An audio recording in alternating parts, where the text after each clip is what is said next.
Hi guys, this is Leela. Welcome to my channel Leela Video. In this video, we will learn about the debug element in the Angular testing. So what is this debug element in the Angular testing? Let's try to learn. So for this one, what I will try to do it is, I will open the Notepad++ so that I will explain you the brief thing about this one. In our previous video, we have learned about the banner native element, right? So now here we will try to learn about the debug element. So what is a debug element? So here in what is a debug element? In Angular testing, when you create a text fixture, that means using the test.create component, you get access to the components DOM through the fixture.nativeElement. However, there is also a more robust way to interact with the component. That is nothing but debug element. So we can also interact with the component HTML using the debug element rather than with the native element. So what is this debug element then? Debug element is an abstraction provided by the Angular that helps in testing components across different platforms like browsers rendered or server rendered, etc.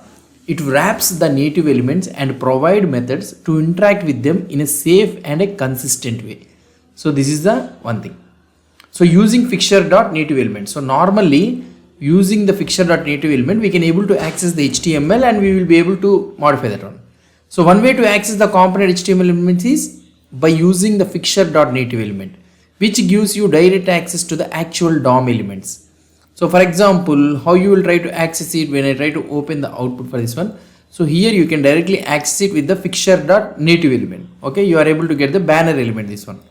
So this assigns the root element of the component to banner element. Okay, the root element will be assigned to this one. From there, you can use the standard HTML DOM methods like query selector and all those things you can use it and we can implement it.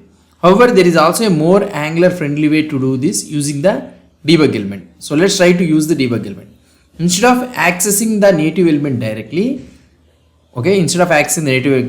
you can use the debug element, which gives us an instance of the debug element. So how you can get that one? So here normally what you can do it is, so here we can use something like constant banner debug element, let's say. So you will be able to get the fixture.debug element. So you will be able to get the debug element first. So what I will try to do, so here I can use the banner element, and for this one, instead of this one, so I will use the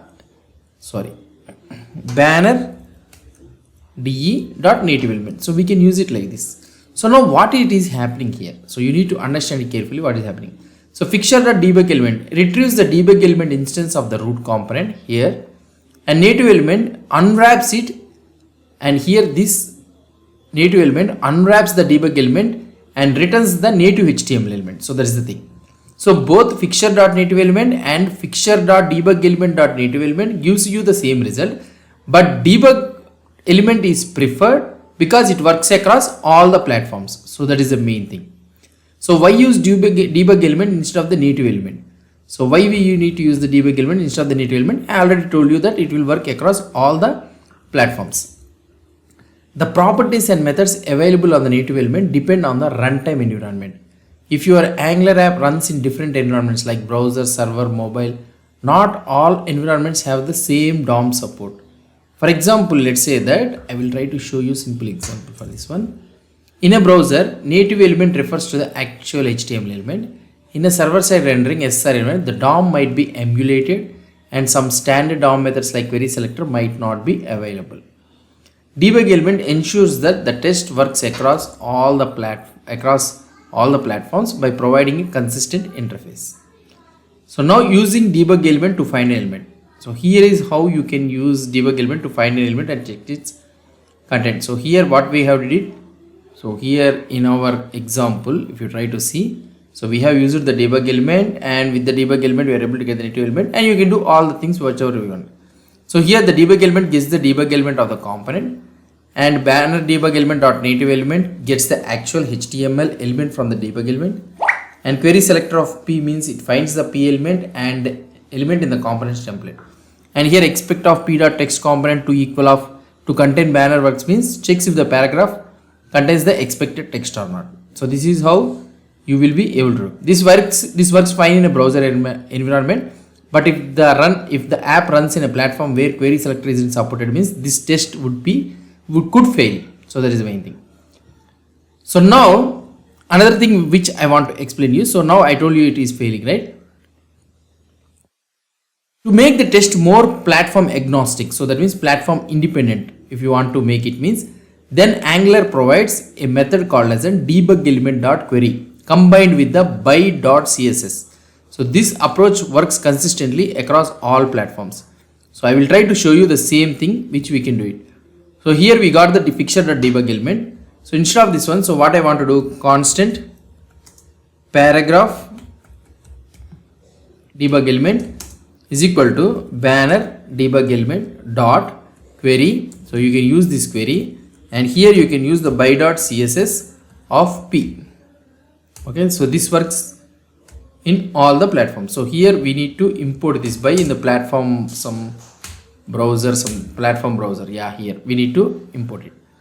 So now we are able to get the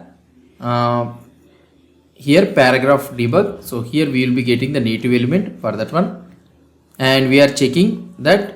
So we can remove this one native element. So here you can use, instead of this one, so here you can use p, and you can able to check like this. So this is what we are trying to do. So here in this explanation what I wanted is, so we have imported the by is imported from the Angular platform browser to help select elements, and we are finding the p element. So here paragraph debug element is banner debug element dot query of by.css of p. So here it searches for the p element inside a banner debug element. Okay, banner debug element means it returns the root. The query method returns a debug element, not a direct HTML element, and we are unwrapping the native element. So after we are getting the paragraph debug element, we are unwrapping it with a native element. So we are trying to check. This verifies that the paragraph contains the expected text. So when to use this by.css and a query selector? So we have, instead of using the query selector, we have used this one, right? When to use this one? Both approaches work in the browser, but choosing the right one depends on your use case. So for example, let's say that query selector on native element. So use case is, so query selector when we will be using, so we will be using when we are testing a browser specific feature. And pros for that one is it is simple and familiar, and cons is might not work in the non-browser platform, whereas query selector native element. So whereas query of by.css and this one, okay, so it tests across all the different platforms, works across all the platforms, slightly more complex. So that is one thing. And recommendation, so if your tests are only for the browser, means we need to use the query selector only, it's fine. If your app might run on other platforms, means then we need to use the by.css and the DebugElement.query. So these are the main thing. So in the summary, what I want to explain is fixture.nativeElement gives direct access to the components DOM. Fixture.debugElement.nativeElement means is a safer alternative as it works across all the platforms.